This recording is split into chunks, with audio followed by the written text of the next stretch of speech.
Herodes estava em um momento, ele estava sendo colocado contra a parede por João Batista, porque Herodes tinha conduta terrível, mundana, escrota. E João Batista estava realmente indo para cima de Herodes com aquilo que a lei mosaica dizia que era correto. Então ele tinha uma fama muito grande, João Batista. Mas quando chega Jesus, ele diz: agora importa que ele cresça e eu diminuo. O protagonista é ele, não sou eu. O protagonista era João Batista até quando Jesus chega. E aí ele fala: agora eu tenho que diminuir para que ele cresça. Então, nesse contexto, eu quero lembrar aqui para vocês, ó, a partir do versículo 22, até a gente chegar ali, tem grandes lições para nós. Depois disso, foi Jesus com seus discípulos para a terra da Judéia, e estava ali com eles, e batizava. O Evangelho de Mateus vai dizer que não era Jesus quem batizava, mas seus discípulos, mas isso não tem relevância.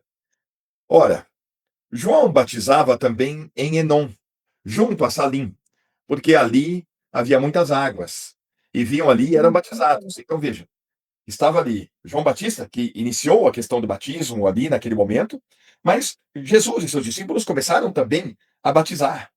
E olha que interessante, porque ainda João não tinha sido lançado na prisão.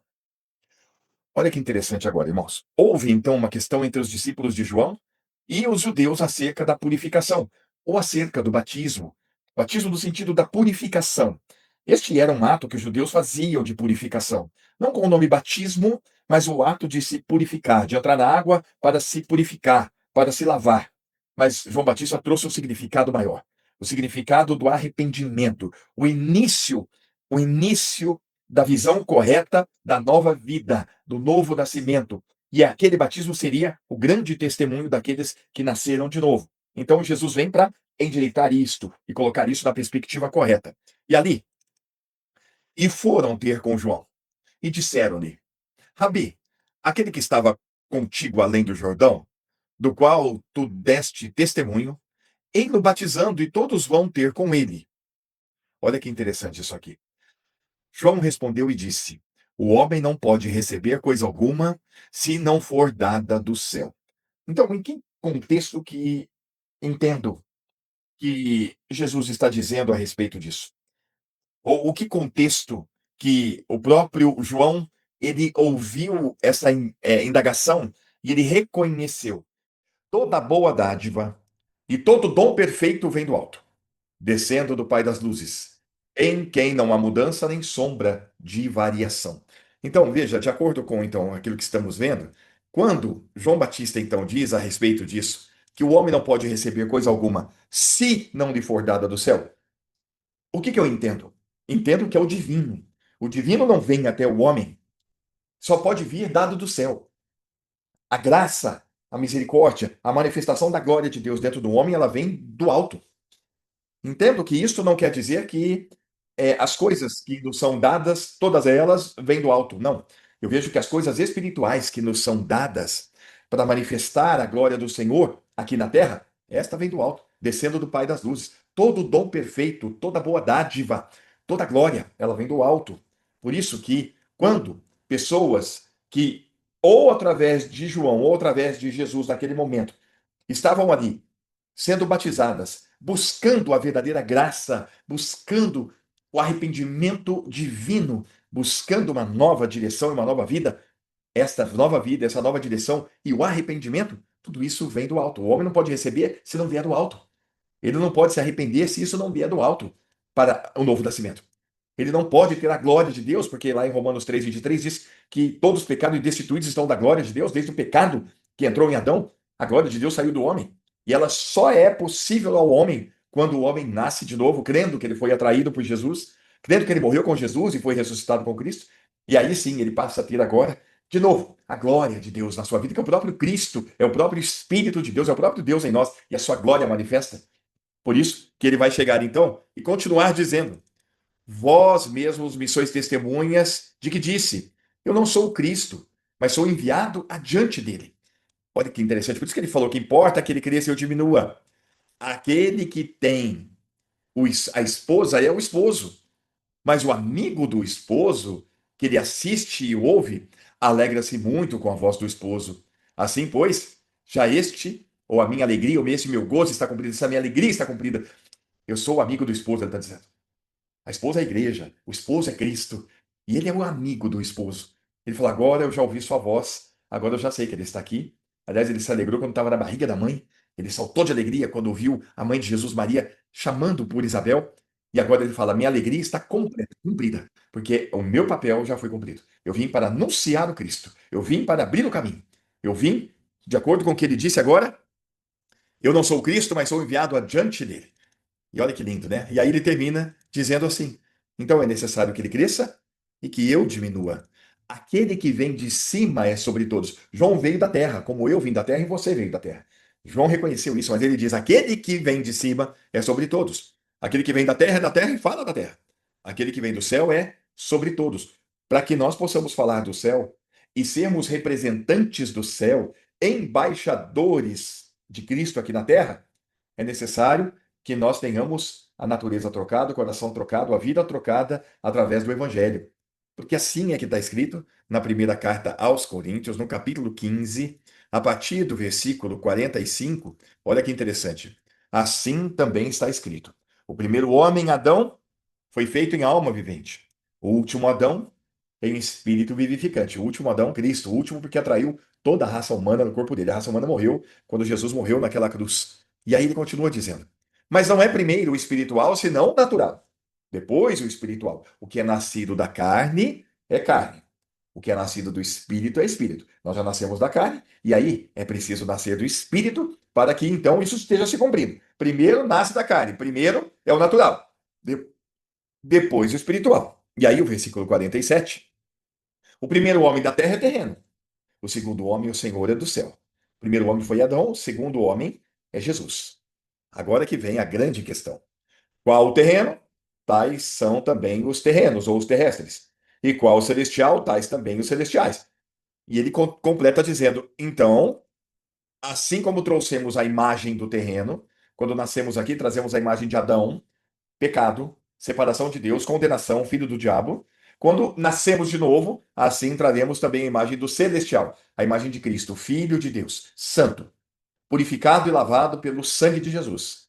Por isso que João Batista, ele traz ali que aquele que veio de cima, este que agora deve crescer.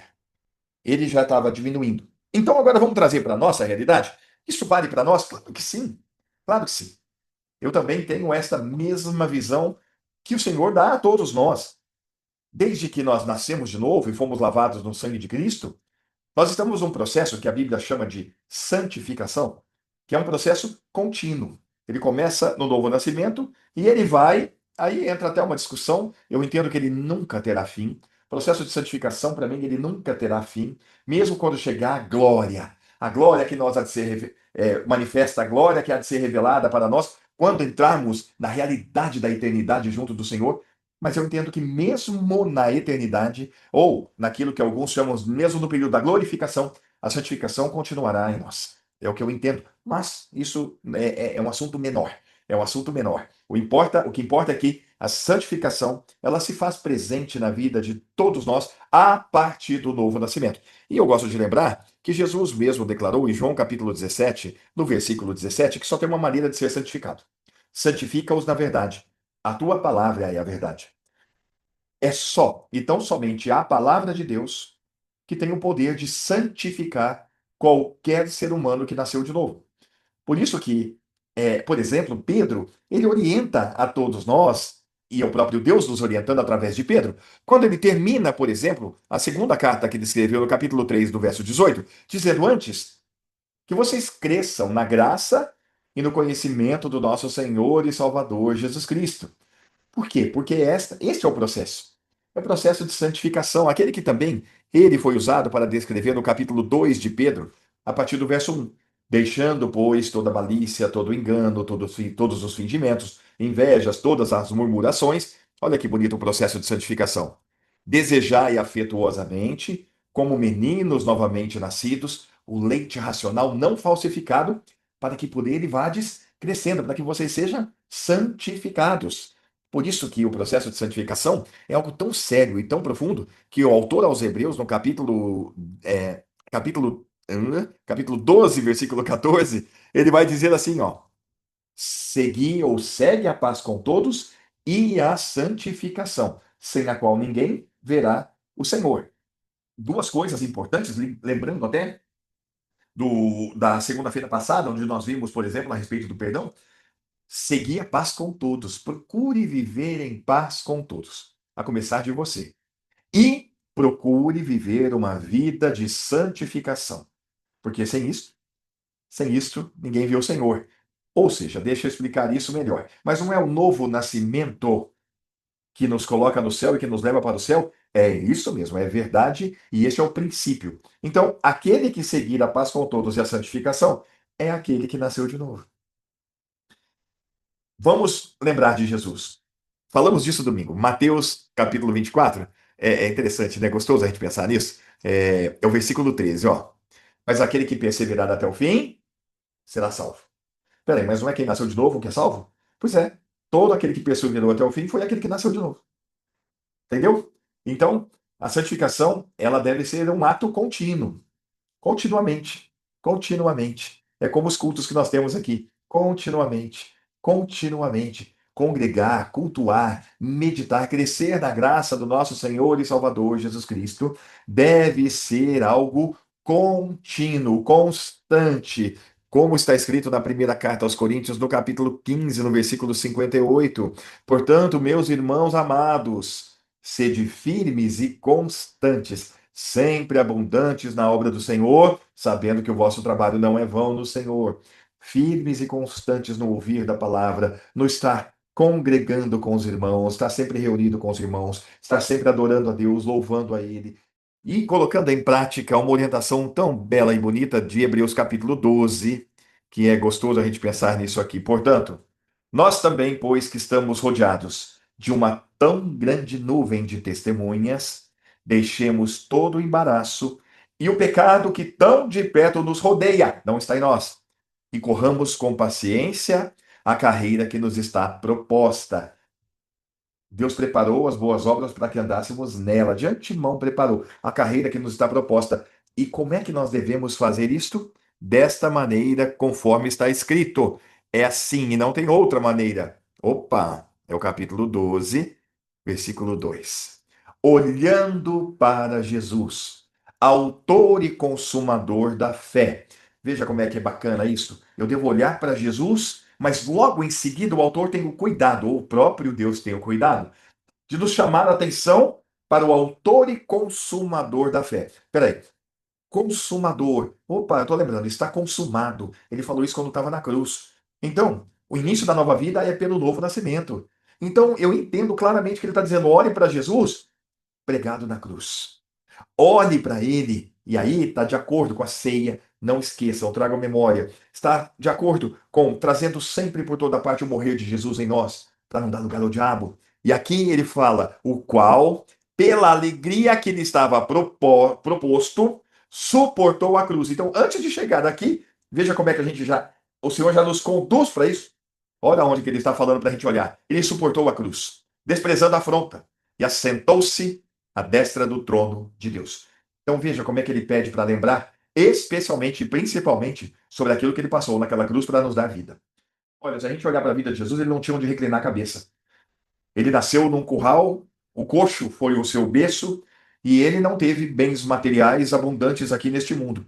Tudo indica, e nós vemos ao decorrer de toda a narrativa, que Jesus Cristo teve uma vida extremamente simples. Simples. Sem se preocupar, sem dar atenção às coisas deste mundo, que todas elas eram e são dele. Ele é o dono do ouro e da prata. Ele era o dono de todas as coisas. Ele tinha poder, inclusive ele fez isso. Tá precisando pagar o imposto? Pega aquele peixe ali, tira uma moedinha ali da boca dele e paga. Ele fez coisas extraordinárias. Poderia ter feito coisas extraordinárias para benefício próprio. Onde é que Jesus teve algum benefício próprio, mesmo tendo todo o ouro e a prata disponível diante dele? Ele poderia fazer o que quisesse, mas ele teve uma vida simples e eu entendo para nos mostrar o seguinte, uma boa forma de começar a nossa semana. O que é a vida, gente? A vida é tão simples. A gente deve estar atento para não ficar gastando tempo e energia, às vezes, com coisas aqui deste mundo, nos preocupando muito com essas coisas. Jesus falou isso, né? Não andeis ansiosos pelo que vocês havem de comer, de beber ou de vestir. Seu pai, o pai sabe, né? Mas a gente está aqui nesse mundo para aprender. Vamos lembrar, importa que ele cresça ou diminua? E aí, para que eu possa lembrar bem disto, eu preciso ter essa base aqui, ó. Eu preciso olhar para Jesus pregado na cruz e falar: Senhor, ali não existe comparação nenhuma. Jamais haverá alguma comparação. Porque alguém pode dizer: poxa, mas eu vi uma mulher que desde a infância foi estuprada e violentada a vida inteira, ela só apanhou uma vida inteira. Tudo bem, tudo bem. Mesmo aquele que teve o pior dos tipos de vida que possa imaginarmos aqui na Terra, tudo isso, quando olhamos para Jesus e o que ele sofreu na cruz, tudo isso cai por terra. Não existe sofrimento, não existe nada que se compare. E nós não vamos ter essa dimensão. Não sei se teremos essa dimensão na glória, não sei. Que Jesus passou na cruz é algo incalculável, inimaginável, indescritível. Nós nunca vamos chegar perto de poder imaginar. Eu não sei você, mas quando eu vejo algum vídeo de acidente ou de violência, tudo, me dá uns arrepios, eu não gosto. Mas por mais que a pior violência tenha sido cometida aqui neste mundo, amados, o que Jesus passou na cruz, e eu digo para vocês, foi literal, tá? Pelo menos deixa muito claro isso. Não vejo que foi só espiritual, não. Ele foi moído na cruz. Ele ficou transpassado mais do que qualquer ser humano. Eu fico por imaginar o que é que José de Arimateia e Nicodemos, como é que estava o corpo de Jesus quando tiraram da cruz. Foi tão profundo e faz sentido que apagou-se a luz. A luz apagaram. As luzes apagaram. Foi muito, foi inimaginável. Por isso que a gente tem que olhar para ele. E para a gente caminhar para o fim, olha o versículo seguinte. Considerai, pois, aquele que suportou tais contradições dos pecadores contra si mesmo, para que não enfraqueçais, desfalecendo em vossos ânimos. Veja como é que é precisa a mensagem. Considere Jesus. Nunca perca isso de vista. Mesmo sem compreender, mesmo sem entender, mesmo sem qualificar, mesmo sem numerar, mesmo sem considerar, o máximo que eu posso não vai alcançar. Ele fala, então, considera. Então, saiba que o que ele passou foi muito mais do que você imagina e você não desfalece, não. Bora. Bora. Tem de bom ânimo. Tem de bom ânimo. Porque o que quer que alguém tenha passado aqui tem fim, meu amado. O que quer que alguém tenha passado aqui na terra tem fim. Se ele nascer de novo, tem fim esse momento de ódio, de tormento que é essa vida. Porque na eternidade, nunca mais haverá isso. Então, vale a pena. Suportemos. Suportemos. Vamos considerar. Tem um texto aqui na sequência, tão bonito, cara. Ele quer ver? Aliás, olha só o que ele fala na seguinte: ainda não resististes até o sangue, combatendo contra o pecado. É profundo. Mas agora, olha só o que está escrito aqui. Oh, coisa tremenda, né? Portanto, no versículo 12: tornai a levantar as mãos cansadas e os joelhos desconjuntados. Bora, bora, bora, bora, bora, bora, bora. Bora, vamos lá, vamos lá, vamos lá, vamos lá, porque é assim que nós devemos viver, ó. Fazei veredas direitas para os vossos pés, para que o que manqueja não se desvie inteiramente, antes seja sarado. E nós estamos sarados em nome de Jesus.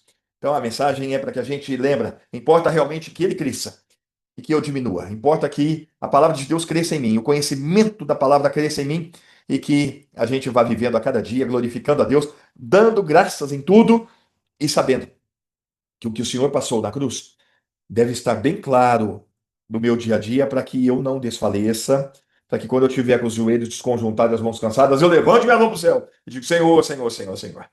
Muito obrigado, porque eu estou considerando que Jesus passou é inimaginável. Então, o que eu estou passando aqui é suportável.